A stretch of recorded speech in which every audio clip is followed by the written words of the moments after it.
مولاي صل وسلم دائما أبدا على حبيبك خير الخلق كلهم. بسم اللہ والصلاة والسلام علی رسول اللہ.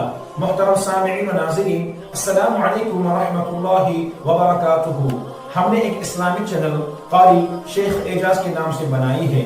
اس چینل کا مقصد یہ ہے کہ اس میں ہم عوام الناس کو قرآن مجید صحیح طور پر پڑھانا سکھائیں گے، کیونکہ بہت سارے لوگ ایسے ہیں جو قرآن مجید نہیں پڑھ پاتے، اور بہت سارے لوگ ایسے ہیں جو قرآن مجید تو پڑھتے ہیں لیکن پڑھنے میں بہت ساری غلطیاں کرتے ہیں.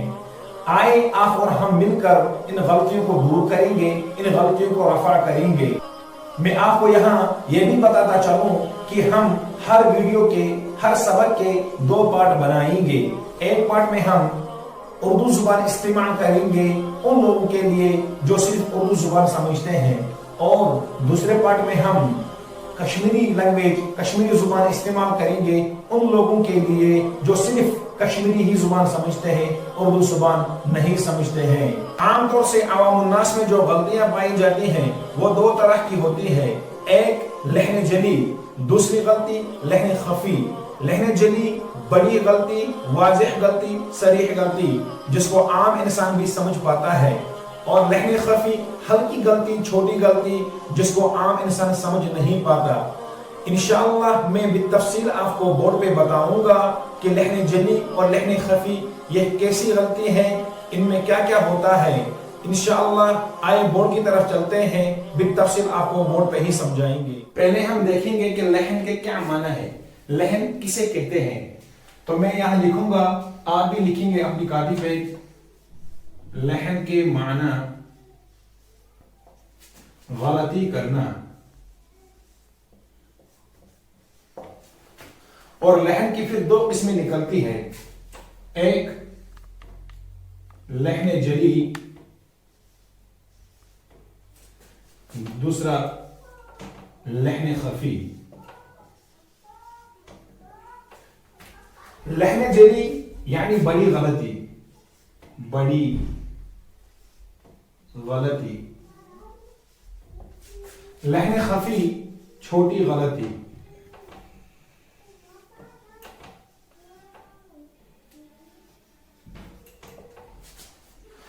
پہلے ہم لحن جلی کو لیں گے کہ لحن جلی اس میں کیا ہوتا ہے اور اس کا کیا حکم ہے. تو لحن جلی کی 4 صورتیں نکلتی ہیں. نمبر 1، ایک حرف کو دوسرے حرف سے بدل دینا. مثال سے بھی آپ کو سمجھاؤں گا، انشاءاللہ آپ کو مثال سے بہت اچھا سمجھ میں آ جائے گا. جیسے الحمد کی جگہ الحمد پڑھنا.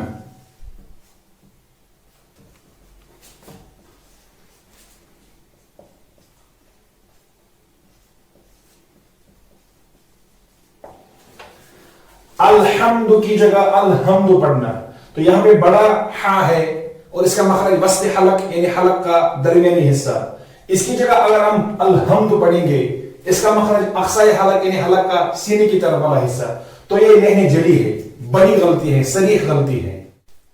دوسری صورت جو لحن جلی کی ہے، دوسری قسم وہ ہے کسی حرف کو بڑھا دینا. جیسے الحمد للہ کو الحمد للہ بڑھانا.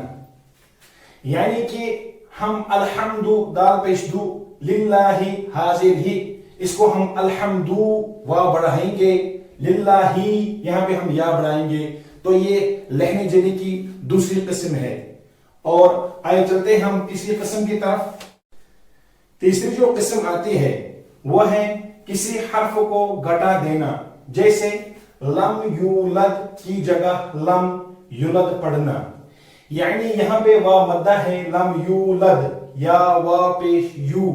اس کی جگہ ہم اگر لم یولد پڑھیں گے، وا کو کاٹیں گے، وا کو نہیں پڑھیں گے، تو یہ بھی لہن جلی میں آتا ہے. اور چوتھی اور آخری صورت ہے زبر زیر پیش جزم میں سے ایک کو دوسری کی جگہ پڑھ دینا.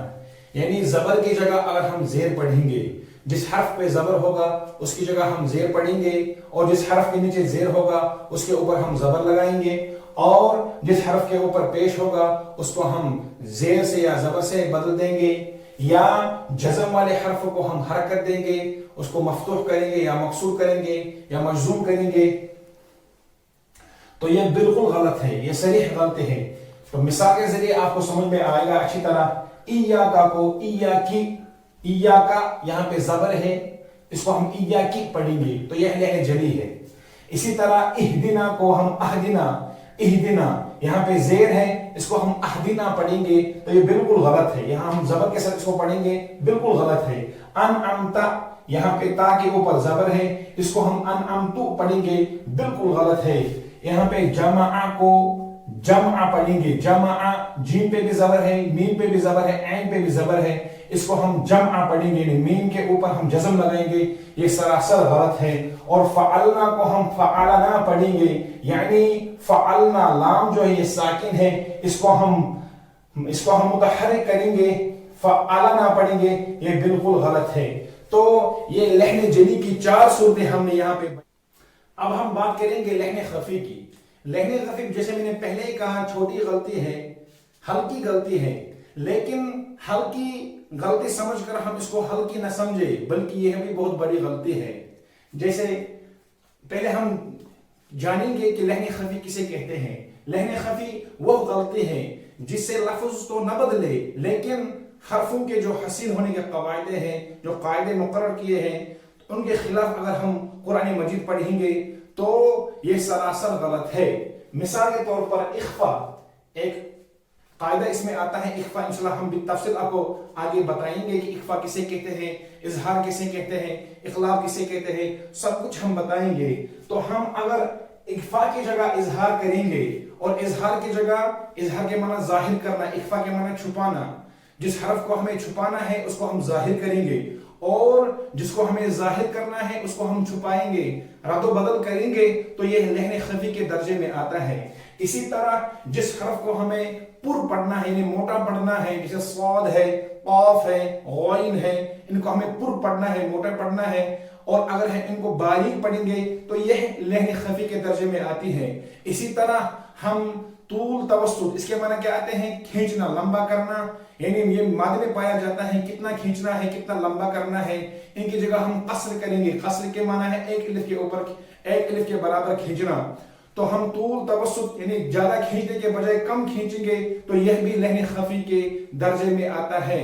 ان دونوں غلطیوں سے ہمیں بچنا ہے اور ان دونوں غلطیوں سے ہمیں دور رہنا ہے. یہ کس طرح ہم کریں گے؟ جب ہم انشاءاللہ اس کو اچھی طرح پڑھیں گے، سمجھیں گے، لکھیں گے تبھی یہ ہو پائے گا، ورنہ نہیں ہو پائے گا. اس کے بعد ہم لکھیں گے کہ لہن جلی اور لہن خفی کا کیا حکم ہے.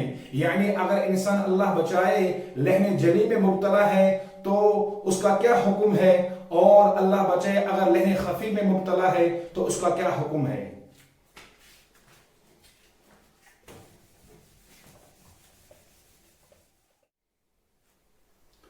تو اس کا حکم کیا ہے؟ لہن جلی کے ساتھ اگر ہم قرآن پڑھیں گے، اللہ بچائے، تو اس کا کیا حکم ہے ذرا ہم پڑھیں گے. لہن جلی کے ساتھ قرآن پاک پڑھنا اور سننا دونوں حرام ہے. حرام حرام یعنی انسان ثواب کی جگہ گناہ میں مبتلا ہوتا ہے. انسان جو قرآن کی تلاوت کرتا ہے ثواب کی نیت سے تو یہ الٹے اس کے اوپر گناہ ہی چڑھ رہے ہیں. اسی طرح لہن خفی کے ساتھ قرآن پاک پڑھنا اور سننا یہ دونوں مکروہ ہے، اس میں ثواب کچھ نہیں ملے گا. امید ہے کہ آپ کو یہ ویڈیو اچھی اور پیاری لگی ہوگی، آپ کو یہ سبق اچھا لگا ہوگا اور سمجھ میں آیا ہوگا. جو بھی سوالات یا اشکالات آپ کے ذہن میں ہوں گے آپ ضرور کمنٹ میں لکھ دیں. انشاءاللہ میں پوری کوشش کروں گا کہ آپ کو تسلی بخش جواب دوں. ملتے ہیں اگلی کلاس میں جو ہم نورانی قاعدہ سے شروع کریں گے. تب تک کے لیے آپ خوش رہیں، سلامت رہیں. السلام علیکم ورحمۃ اللہ وبرکاتہ. مولاي صل وسلم